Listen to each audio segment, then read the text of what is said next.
오늘 주일은 한 해를 마감하는 송년주일입니다. 누가복음 15장 11절부터 32절까지 아름다운 결산과 새로운 여정의 시작이란 제목으로 은혜 나누고자 합니다. 한 해를 마감하는 송년주일이고 한 해가 이제 역사 저편으로 사라집니다. 이제 새해가 밝아오듯이 우리 인생 여정의 결산도 다가오며 우리의 새로운 여정은 어떻게 펼쳐져야 될까요? 본문의 교훈이 오늘 우리에게 중대한 진리를 보여줍니다. 행복한 가정에 갑자기 어두운 먹구름이 끼기 시작했습니다. 작은 아들이 갑자기 아버지의 집으로 상징하는 고향을 떠나는 장면으로 시작이 돼요. 느닷없이 아버지의 재산을 달라, 유산을 달라고 했습니다. 이러한 작은 아들의 이 행위는 고대의 이스라엘의 가정의 질서와 신본주의의 근간을 파괴시키는 행위입니다. 특별히 부모가 아직 살아계시는데 이러한 요구를 하는 것은 신성모독이며 아버지와 인연을 끊겠다는 것입니다. 자, 그러면 이 아들이 공동체를 버리는 이 반역의 범죄를 행하면서 그렇게 가고 싶어 했던 곳은 어디입니까? 먼 지방입니다. 먼 지방이란 아버지가 계신 고향과는 달리 무한한 경쟁과 생존의 적자 생존과 또 치열한 약육강식이 기다리고 있는 것입니다. 정신적으로나 심리적으로나 영적으로 고갈되어 있는 이곳에서는 사람들이 갈증과 불안감을 해소하기 위해 순간의 쾌락을 위한 유혹이 난무합니다. 쾌락은 잠시나마 경쟁을 잊게 해주지만 본문은 하나님의 품을 떠난 죄인들의 현주소를 보여줍니다. 작은 아들은 거기서 방탕하게 살면서 재산을 다 낭비했다. 그런 다음에 본문 14절에 비로소 궁핍했다. 작은 아들은 자신을 사랑해주는 공동체가 더 이상 존재하지 않는다는 엄연한 현실을 깨닫기 시작했습니다. 이제야 제정신이 들었다는 말은 자신이 사랑받는 자식이라는 자아의 인식입니다. 사람에게 있어서 늘 두 가지가 충돌합니다. 진정한 자아와 거짓된 자아의 충돌입니다. 두 자아가 충돌하게 될 때도 두 가지 경우가 있습니다. 타인에게서 자신의 결점을 지적당하게 되면 마음속으로 심한 분노를 경험하는 경우가 있습니다. 그러나 자신의 결점을 다른 사람이 아니에요. 내 안에 있는 내적인 이 비판의 기능으로부터 지적을 당하게 되는 경우가 있습니다. 그 순간 자신은 침묵을 지키게 돼요. 진지한 자기와의 만남이 이루어지게 되면 지금부터 고통스러운 과정이 시작이 됩니다. 이것은 그동안의 자신의 진지한 자아에 의한 행동이 아니라 일시적인 충동에 몸을 맡겨버린 자신의 거짓됨을 발견하게 되는 것입니다. 사람이란 영어의 person입니다. 어원은 페르소나란 말입니다. 이 가면이란 말이에요. 그런 아버지와 인연을 끊고 유선을 상속받아 집을 떠난 거짓된 자아가 아니라 하나밖에 없는 소중한 셀프, 자신이 아직 아버지의 아들이라는 것을 떠올립니다. 그리고 이제 아버지 앞에서 할 말을 중얼거리면서 집으로 돌아갈 것을 결심합니다. 17절의 본문에 내가 하늘과 아버지께 죄를 지었습니다. 아버지의 아들이라 일컬음을 감당할 수 없습니다. 나를 품꾼의 하늘로 보소서. 아들의 행색은 거지입니다만 더 이상 가면을 쓴 인생이 아니라 자신의 모습이 죄인임을 알고 정확히 깨달은 사람이에요. 성경은 그 동일한 죄가 거짓된 자아로 위장하여 인간의 의식구조 속에 나타나 오늘도 우리를 고통스럽고 힘들게 살아가게 함을 보여줍니다. 그러나 여기 보세요. 아버지에게 가서 더 이상 거짓이 아니라 진지하게 할 말을 중얼거립니다.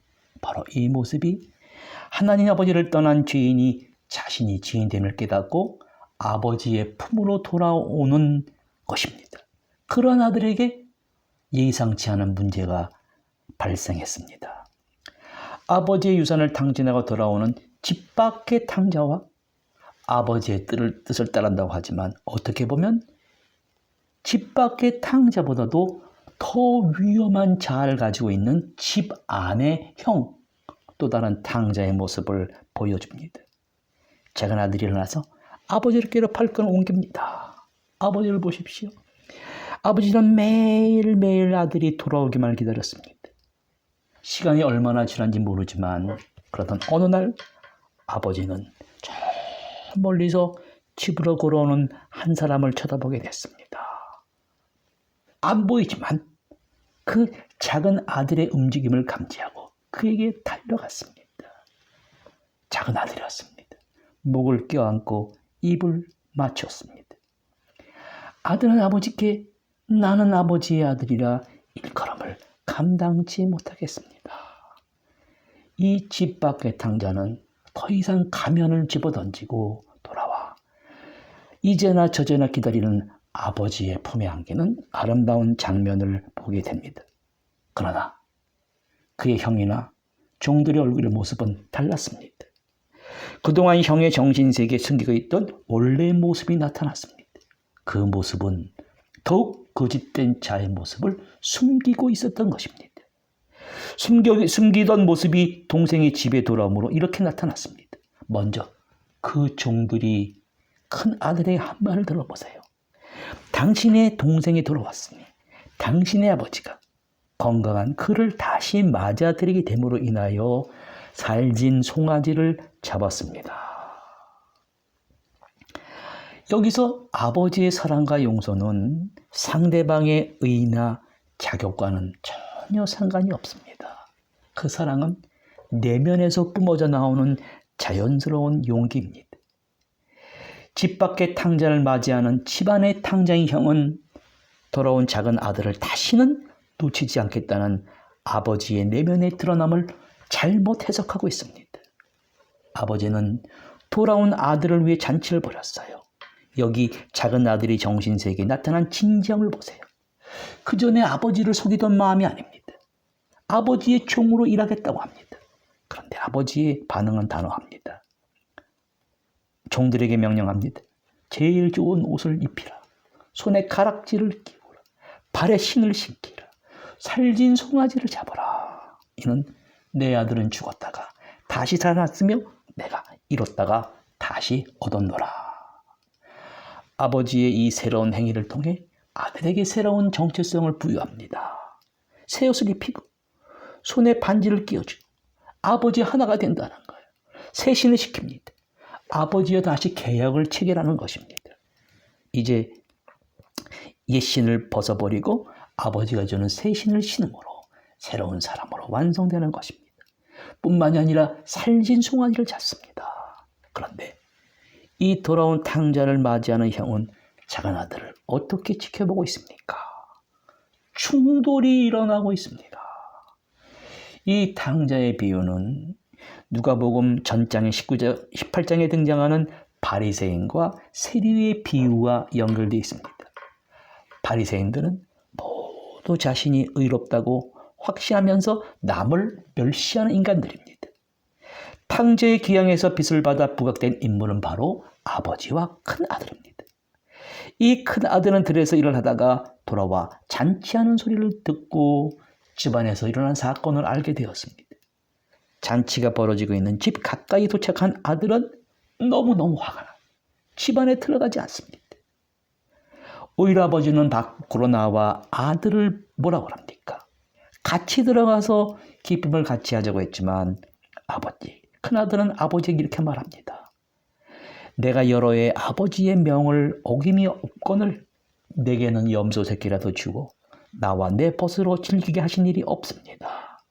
아버지의 살림을 창기들과 함께 삼켜버린 이 아들이 돌아오매 살진 송아지를 잡으셨습니다.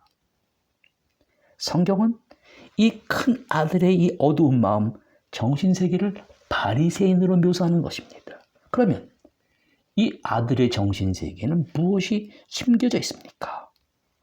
아버지가 죽으면 곧 그의 몫인 유산이 자기의 몫이 될 것이라 믿었는데 작은 아들이 등장하자 그의 계획은 수포로 돌아갔습니다. 살진 송아지를 잡는 게 아까웠습니다. 큰아들은 동생이 들어온 사실에 아버지처럼 눈물 흘리는 것이 아니라 화가 난 얼굴로 동생을 바라봤습니다. 동생을 찌를 준비가 됐습니다. 왜 큰아들은 지금 무슨 생각을 하면서 칼을 뽑고 치려는 것입니까? 동생이 작은 아들의 지혜를 회복하고 돈이 생기면 다시 먼 곳으로 도망칠 것이라고 생각했습니다. 아버지께 항의했습니다. 그러나 큰아들은 원래 이런 사람이 아니었습니다. 집안에서 모든 동네 사람들이 존경할 뿐만 아니라 따르고 싶어하는 인물이었습니다. 비록 작은 아들이 아버지가 죽기 전에 유산을 상속받아 떠났을 때 큰아들은 자신이 받은 유산을 다시 아버지께 돌려드린 사람인 것을 집안 사람이 다 알고 있었습니다. 그러나 돌아온 작은 아들을 보자 정반대의 인간이 됐습니다. 그동안 보이지 않던 경쟁심, 분노가 화산같이 분노가 되어 다른 인간이 되었습니다. 심리학자들에 의하면 사람들은 모두가 무의식적으로 과거에서 오는 반사적 본능을 가지고 산다고 합니다. 여기 큰아들의 벌어진 정신세계의 큰 간극을 보세요. 큰아들은 아버지의 기쁨에 동참하지 못했습니다. 성경은 작은 아들의 귀향에 잔치까지 벌이는 아버지의 기쁨의 자리에 들어오지 못하는 그 아들의 정신을 묘사했습니다. 성경은 스스로 남들보다 도덕적으로, 영적으로 우월하다고 생각하는 큰 아들을 자기 의와 거짓된 자아를 가진 사람으로 묘사했습니다. 정경이라 불리는 성경은 구절과 행간 사이에 숨겨진 질문이 있습니다. 그것이 무엇입니까? 아버지께서 너의 동생은 죽었다 살았다. 내가 잃었다가 얻었기로 우리가 기뻐하는 것이 마땅하지 않느냐. 그리고 우리에게 이렇게 묻습니다. 우리가 돌아가야 할 제3의 죄인의 귀향의 모습은 어떠해야 합니까? 예수님께서 말한 탕자의 비유는 이 질문으로 끝이 납니다. 그러나 한 집 밖에 있던 탕자였던 큰아들의 심리 묘사를 통해 누구나 겪을 수 있었던 파란만장했던 삶을 뒤로한 채 회한과 희망을 그린 이야기입니다. 인간은 누구나 자신이 누리고 있는 행복에 감사하지 못해요. 오히려 불만족하며 늘 먼 곳으로 떠나려고 합니다. 작은 아들처럼 권력과 명예 그리고 돈이 삶의 우선순위가 될 때 거기에는 경쟁과 질시와 그것을 풀기 위한 극단적인 쾌락이 따르게 됩니다. 그리고 소수만이 아버지의 품으로 돌아옵니다. 아버지의 품이란 대상의 자격과는 상관이 없이 그 사람을 용서하는 마음입니다. 카톨릭 사자였고 심리학자였던 헬린 나우에는 이렇게 말합니다. 용서는 사랑을 잘 할 줄 모르는 사람들이 할 수 있는 사랑의 또 다른 이름이다. 그 용서하는 마음을 아버지와 작은 아들이 용서로 하나 된 기적을 의심의 눈초리로 보는 사람들이 있어요. 당당한 체격과 무한 경쟁에서 살아남은 성공한 인물 같지만 그의 치명적인 결점은 자신이 만들어 놓은 인생의 무대에서 내려오지 못한다는 것입니다. 이 집 밖의 탕자의 모습은 오늘 우리의 모습과 매우 닮아 있습니다. 누가복음의 탕자의 비유는 용서의 실체를 파악하는 긴 여정과 더불어 집 밖의 탕자인 큰 아들에 대한 경고입니다.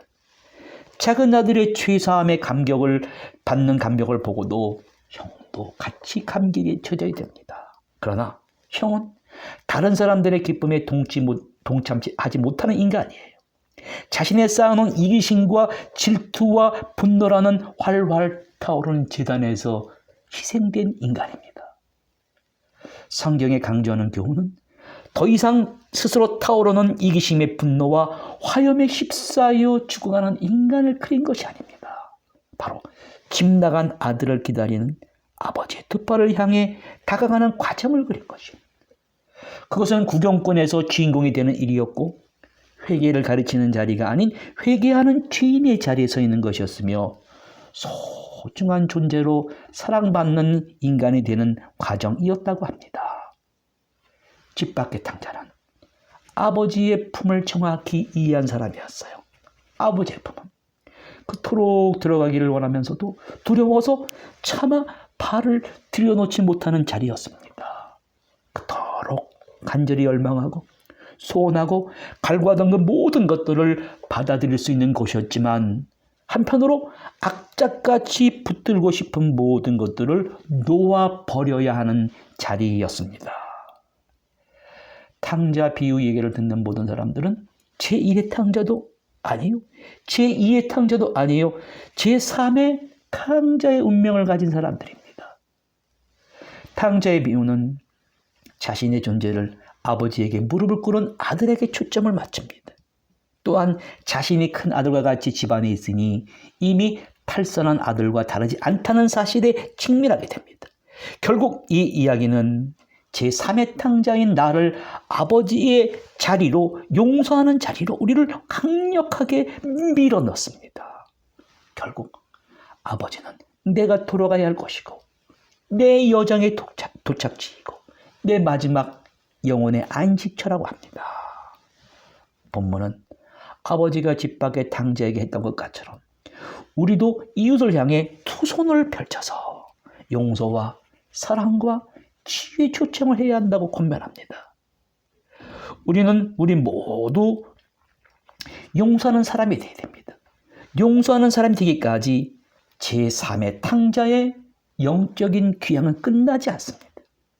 오늘 한 해가 저물어가는 이 길목에서 우리가 할 수 있는 일은 우리가 스스로 가장 거룩하고 가치 있다고 여기는 그 이데올로기와 그 신념과 그 원칙이라는 재단을 부수고 우리의 가까운 친척과 우리 형제와 고통받는 이웃과 심지어 나를 미워하는 원수까지라도 진실한 대화를 통해 사랑하고 용서하는 마음을 가져야 됩니다. 이 마음으로 2021년도 한 해 유종의 미를 거두실 때 우리가 걸어가는 저녁 황혼에 비친 우리의 영적인 귀향의 모습은 참으로 아름다울 것입니다.